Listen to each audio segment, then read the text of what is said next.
Halo semuanya, kembali lagi bersama saya Papit di channel Macapit. Let's learning and traveling.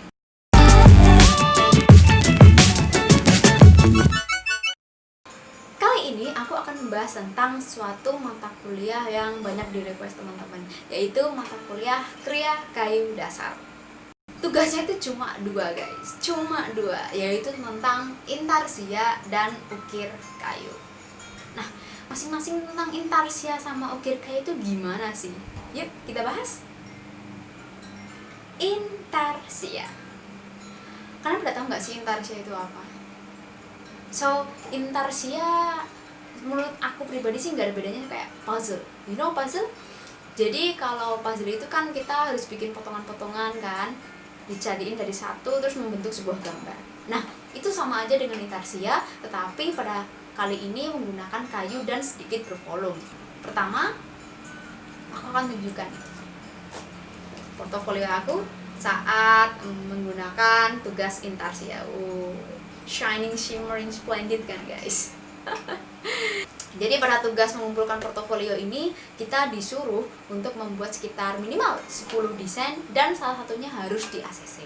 So, ada sekitar 10 lembar desain yang aku kumpulkan saat itu. Karena masih newbie, desainnya masih yang jelek-jelek banget, dan ini yang di ACC sama dosennya. Jadi yang di ACC dosennya itu kita buat besar guys. Kelihatan nggak? Nah, ini di fotokopi terbesar sekitar A2, dan fotokopinya jangan satu ya guys, karena nanti fotokopi ini atau kertas ini akan digunting. Nah, digunting, ditempelkan ke kayu, baru kayunya kita potong dengan mesin gergaji. Nah, ini jadi karyaku saat semester 5 dasar kayu. Hampir sama kayak gambar tadi, ya memang sama, itu kan cetakannya gitu ya. Tapi menurutku cukup lah, nggak jelek-jelek amat. Untuk pengerjaannya sendiri sih, pertama kali tadi udah dikatakan bahwa potong kertas, tempelkan ke kayu, kemudian kayunya dipotong. Nah, setelah dipotong, kita rangkai satu persatu. Jadi sebenarnya guys, kita nggak kayak motong baru dirangkai. Itu sebenarnya bisa, cuma terlalu beresiko. Karena kan dalam memotong kadang kita ada melakukan kesalahan 1-5 mili. Nah, itu cukup fatal ya kalau di intarsia sendiri. Jadi pertama kali cara merangkainya sendiri adalah kita ambil dari mana dulu mau kita rangkai, dari atas, dari sini, atau dari bawah. Nah, misalnya dari atas, kita rangkai yang bagian ini dulu. Ini yang nomor 1, dipotong, kemudian yang rangkaian kedua juga dipotong, baru ditempelkan, baru menggunakan bagian-bagian yang lain gitu kan. Jadi menyambung yang potongan terdekatnya, kalau terdekatnya. Nah, kita udah bahas intarsia. Kalau ada yang masih pertanyaan, kalau ada masih bingung, kalau ada masih banyak rasa penasaran, drop di komen aja. Nanti insya Allah kalau aku bisa, aku tanyain atau aku bahas di video selanjutnya. Nah, saatnya kita menuju ke ukir. Tugas kedua adalah tugas ukir. Nah, pasti kalian udah tahu kan ukir itu apa. Jadi ukir itu kerajinan kayu di mana kita mengurangi bahan itu untuk menjadikannya sebuah relief, sebuah gambar. Jadi kalau nggak bisa dibilang 3 dimensi karena kita hanya melihat pada satu sisi dari depan. Nah, itu lebih ke relief sih sebenarnya. Nah, oke. Jadi ini adalah karyaku saat ukir kayu. Ini karya aku bikin sekitar kurang lebih 1 bulan dengan mengedepankan detail-detail yang menurutku ya cukup lah ya untuk anak dasar yang baru belajar, menurutku cukup. Dan ini so kita bakal bahas ini bahannya gimana, alatnya gimana, dan proses pengerjaannya gimana. Jadi untuk bahannya sendiri aku beli yang lempengan. Jadi for your information guys, kalau mau ngukir itu kan paling enggak kita beli yang ketebalan 2-3 cm. Jadi biar yang objeknya itu lebih naik dan bawahnya lebih turun. Nah, di situ terbagi jadi 2 jenis, yaitu yang lempengan, yang seperti ini. Jadi utuh guys, dari atas sampai bawah, lempengan, sama yang sambungan. Nah, enaknya lempengan itu kita nggak perlu kayak menyusun untuk menyambung serat-serat yang ada pada kayu. Jadi kalau disambung itu harus kalau disambung itu ada serat-serat yang harus kayak lurus gitu, harus senada dengannya. Nah itu, dan satu lempengan dengan satu lempengan lain itu belum tentu menyatu. Nah malesnya guys kalau di sini itu adalah mahalnya. Aku dulu beli ini yang masih kotak itu sekitar 250.000. Mungkin kedengarannya kayak berlebihan ya seorang mahasiswa kayak beli bahan gitu kayu hanya 250.000. Tapi aku pribadi guys, aku menunggu mata kuliah ini sekian lama, 2,5 tahun, dan aku nggak mau mengecewakan diriku sendiri. So I bought something like more expensive, a little more expensive. Tapi nggak apa-apa, aku nggak pernah kecewa karena hasilnya cukup lah ya menurutku, cukup dan kokoh banget. Ini kalau kalian lihat ini sekitar ketebalan 6 cm. 6 ini jadi 6 atau 5 ya. Jadi sini 3, ini 2. Dan tadinya lebih ke atas. Jadi udah diukir semuanya.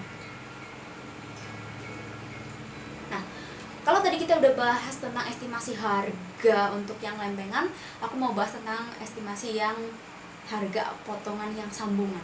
Nah, yang sambungan sendiri kan biasanya kawinnya biasanya per kotak ini kan mungkin dijual dengan harga 15-30 ribu atau mungkin lebih dari itu dan disambung. Jadi kalau misalnya harganya satu lempengan 35, beli 2 70, make sense lah, sama lem sama biaya nanti kalau di tukang kayunya. Jadi kalau kalian belum pinter banget untuk nyambung kayu sesuai dengan seratnya, aku rekomendasikan banget untuk datang ke tukang kayu karena mereka lebih tahu tentang otomatis tentang kayu. Jadi kalian nggak perlu jauh-jauh mikir untuk hanya sekedar bahannya. Oke? Nah, kalau tadi kita udah bahas tentang bahannya, yuk kita bahas tentang alat-alatnya. By the way nih guys, aku nggak pakai alat-alatku sendiri karena alat-alatku tertinggal di kos. Aku pinjem punya bapak aja. Jadi ya lumayan lah. Nggak tahu sih sebenarnya keluarga lagi tidur. Oke, jadi untuk alat-alatnya sendiri, alat-alat paling pokok dalam pengerjaan ukir adalah tatah ukir dan palu kayu atau ganden. Nah, di sini aku mau review bahwa tatah ukir itu bentuknya nggak cuma satu guys. Ada beberapa yang perlu kalian ketahui. Cuma ini yang aku akan review adalah 3 jenis aja. Yang pertama adalah jenis yang lurus. Ini lurus biasanya digunakan untuk membuat garis awal atau beberapa objek yang memang lurus seperti bangunan, kursi atau dan kawan-kawan. Intinya untuk garis lurus dan garis tegas. Ini ada beberapa macam, jadi kan ada yang mungkin ujungnya 2 cm, ada yang sampai hanya 3 mili, itu semuanya masing-masing ada. Nah, ini aku berikan yang jenis 2, yaitu ada yang ujungnya rata, ada yang ujungnya miring. Oke? Jadi ini namanya yang tata lurus gitu istilahnya. Sebenarnya ada sih namanya istilah, cuma aku benar-benar saat syuting aku lupa guys, mohon maaf banget. Yang kedua adalah penguku. Nah, coba kalian sekarang perhatikan kuku-kuku kalian.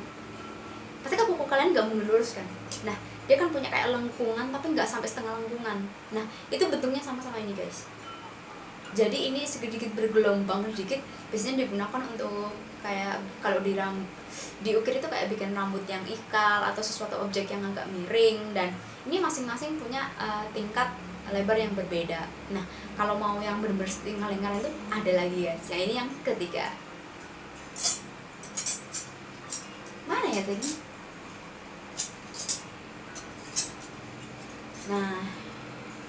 Nah ini dia. Ini yang maaf nanti aku zoom atau aku pindahin yang lain. Ini adalah yang kayak pengukut tadi, cuma lengkungannya benar-benar setengah. Nah, ini biasanya digunakan untuk mengurangi bahan.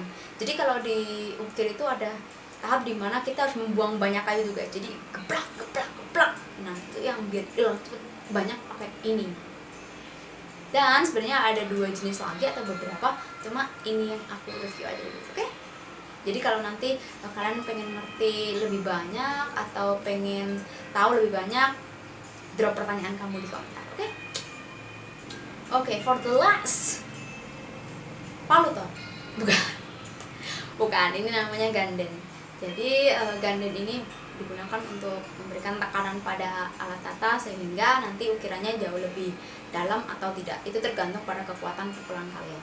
Nah ini bisa banget kalian beli di kisaran harga 30, range itu bisa di bawahnya atau di atasnya sedikit. Tapi aku bisa menyarankan kalian buat bikin sendiri. Jadi mungkin kita bikin dari kayu sawo sih, katanya yang paling bagus itu sawo. Nah ini tapi biasanya guys kalau udah kelamaan bikin kalian akan bolong kayak gini. Kadang aku menggunakan palu ini untuk kriya kulit dan itu sangat nggak cocok karena serbuknya kemana-mana. Ini memang khusus untuk ukir kayu. Estimasi harganya, jadi untuk palu tadi udah aku kasih bahwa itu range-nya sekitar 30.000. Kalau untuk tata ukir itu ada beberapa level sih guys menurutku. Jadi yang pertama ada yang benar-benar murah, itu kalian bisa dapat di range under 200k. Aku bahkan dapat sekitar 110.000 saat itu.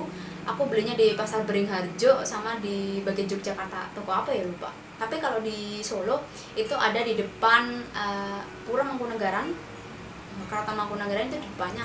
Pasar apa lupa. Baru aja 3 bulan pandemi ini udah lupa. Nah oke, tadi aku udah review mata kuliah kriya kayu itu gimana, tugas-tugasnya gimana, alat-alat dan harganya berapa, nyari bahannya gimana. Mungkin apa ya, kayak aku sendiri merasakan ini salah satu mata kuliah yang terberat untuk praktek karena aku sendiri merasakan capek yang luar biasa. Jadi untuk mengukir itu natanya itu ya ampun guys, ini pakai tenaga dan itu nggak tahu sakitnya ampun-ampun banget. Bahkan saat aku mata kuliah ini aku sempat kecapean dan nyaris diinfus saat itu, tapi alhamdulillah nggak jadi. So akhirnya I'm fine, it's okay. So that's it. Kalau bisa berikan kritik dan saran di komentar karena aku bener-bener apresiasi banget kalau kalian mau komentar video ini dengan saran, kritik ataupun requestan. Gimana kalau nextnya kita belajar cara ngukir secara praktek? Nah mungkin dari desainnya, caranya gimana, ngetoknya gimana, dan hasilnya gimana. Buat beginner, drop komentar kalian di bawah ini, oke? Itu tadi dari aku, pamit. Terima kasih telah menonton video ini. Jangan lupa like, jangan lupa komentar, dan jangan lupa subscribe untuk mendukung channel ini. Oke? So guys, thank you for your attention. Kembali lagi di channel Mama Capit. Let's learning and traveling.